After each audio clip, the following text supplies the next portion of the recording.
affect them as well, and sort of kind of how art teachers teach, because there are lots of different approaches within the art classroom itself, and there are also a lot of different kinds of art. When people do studies on art, they typically do drawing studies because it's the easiest to see a child's progression and how they like mature as an artist. However, that is probably the least accurate way to represent art in an individual, because that is just one form of art. There's many different forms of visual art, including drawing, painting, anything sensory, and also theatrical art and music and performance art.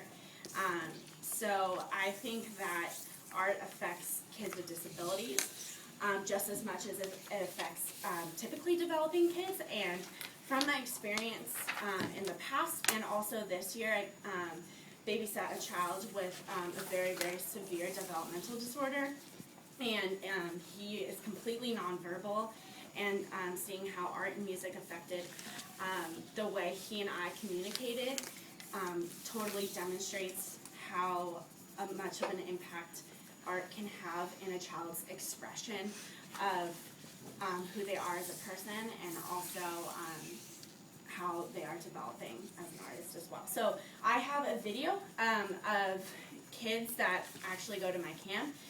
There's a family in Orange County called the Silcock Bellis family, and they're 50, actually more than 50, over 60 now, all boys with kids with disabilities, and they've all been adopted by one mother. So they are one family, and they are all legally adopted, so they're all brothers. And some of them have created this band of brothers, and they actually performed at our fundraiser last year, and they're amazing. So I can't find their actual video because their website isn't working. However, this video sort of gives a good overall presentation of the music and their family as well, and you guys can see that. And then I have two other forms of art to show you as well, and one is visual and the other one is sensory. So this is my like musical piece. Welcome back to our special Wednesday's Child Rising Star. Give me the water bottle. Sorry. On our pace, the sweet sound of music. Can everyone see it? The band of brothers and the Like separate. adopted more than 50 boys. You can come back here for A rock video with real-life rock stars. They're the band of brothers, the Bellis Silcock Boys. Hi, I'm Jeffrey, and I play keyboards. My name is Richard, and I am the singer. Jordan is on drums. It's loud. Really loud. Not like loud stuff. Just a small town girl. The Bellis Silcock Boys are all adopted, all have special needs. Right now, you're just being the ones who make music. It's just really funny. Like, I get to that's just a way of expressing yourself. Just being creative. And there's other ways, but I really like keyboards. It also gives you a chance to let people know that you can get out there even without a disability or with a disability. Javier has cerebral palsy. Richard was left blind as a boy. They're not shy about it. They share it in song.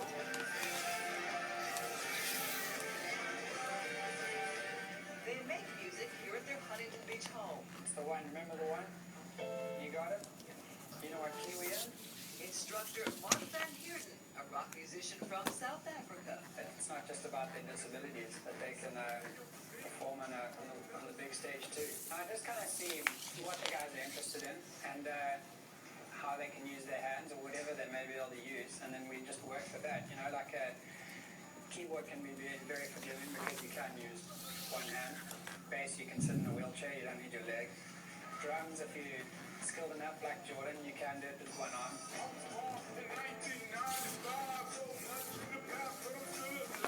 All this to Mom's surprise. What do you get out of seeing them play music?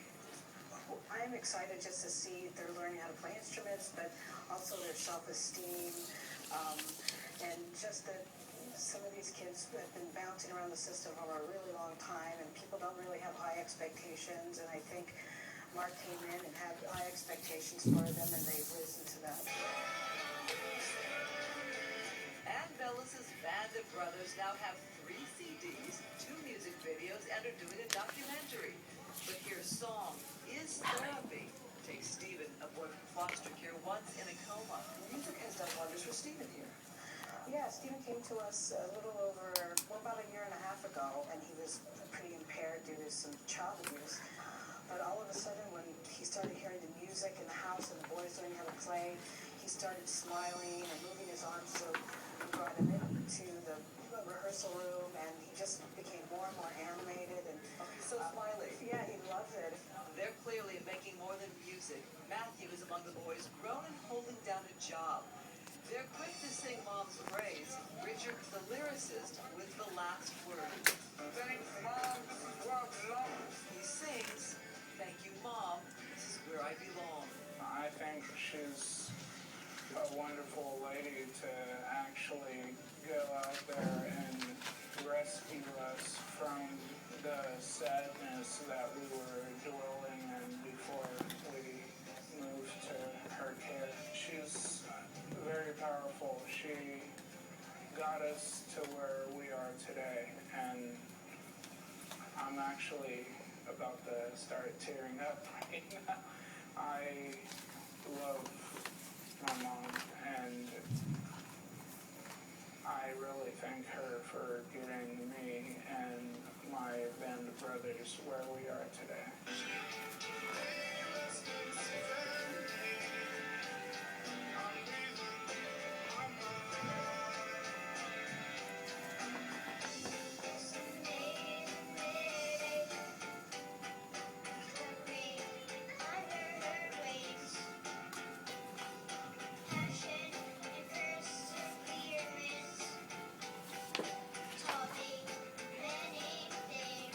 Such an amazing family. Yes, most definitely.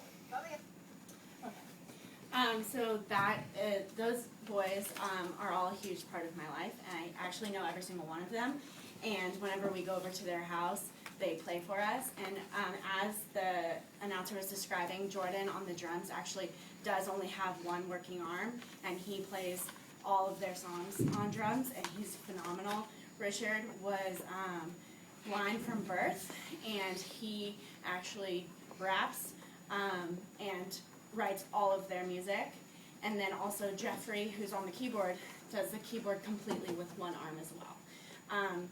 So all of their stories are pretty amazing, and I think that video kind of shows how music has affected not only them and their family, but also their brothers who can't play music, but also get something out of it from them playing music and sharing their stories through their art.